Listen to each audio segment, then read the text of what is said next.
ഒരു സൈക്കിളും എടുത്ത് മൂളിപ്പാട്ടും പാടി ഓഫീസിലേക്ക് വച്ചുപിടിച്ചാൽ അവിടെ എത്തുമ്പോൾ തൊഴിലുടമ കുറച്ച് പണം കൂടി തന്നാലോ? സംഗതി കൊള്ളാമല്ലേ? എങ്കിൽ ദിവസവും സൈക്കിളിലാകാം ഓഫീസ് യാത്രയെന്നാകും ചിന്ത. പക്ഷേ ഈ അവസരം ഇവിടെയല്ല, നെതർലൻഡ്സിലാണ്. റോഡുകളിലെ വാഹനത്തിരക്ക് കുറയ്ക്കാൻ വേണ്ടിയാണ് സൈക്കിൾ ഗതാഗതം പ്രോത്സാഹിപ്പിക്കുന്ന നടപടികളുമായി ഗവൺമെന്റ് മുന്നോട്ട് വരുന്നത്.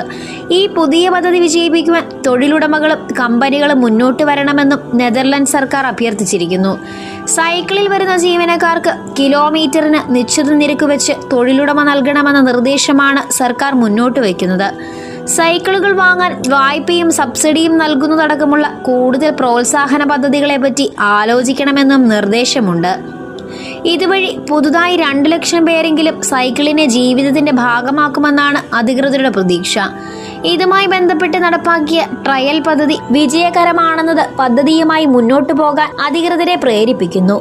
ഇതിനുവേണ്ടി പ്രത്യേക ആപ്പും തയ്യാറാക്കി കഴിഞ്ഞു. ഇപ്പോൾ തന്നെ നെതർലൻഡ്സിൽ ജനങ്ങൾക്ക് സൈക്കിൾ സവാരി ഏറെ പ്രിയപ്പെട്ടതാണ്.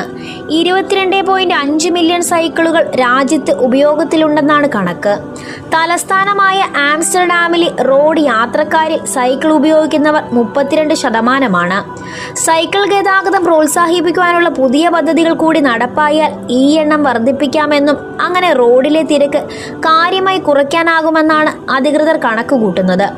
ജീവനക്കാരുടെ ആരോഗ്യ സംരക്ഷണം പ്രാധാന്യത്തോടെ കാണുന്ന കമ്പനികൾ പദ്ധതിയോട് മുഖം തിരിക്കില്ല എന്നാണ് അധികൃതരുടെ കണക്കുകൂട്ടൽ. മാത്രവുമല്ല, ജീവനക്കാരുടെ വാഹനങ്ങൾ പാർക്ക് ചെയ്യാൻ കൂടുതൽ സ്ഥലം കരുതേണ്ടി വരില്ലെന്ന മെച്ചവുമുണ്ട്. നിങ്ങൾക്ക് ഈ വീഡിയോ ഇഷ്ടമായ ലൈക്ക് ചെയ്യുവാനും ചാനൽ സബ്സ്ക്രൈബ് ചെയ്യുവാനും മറക്കരുതേ.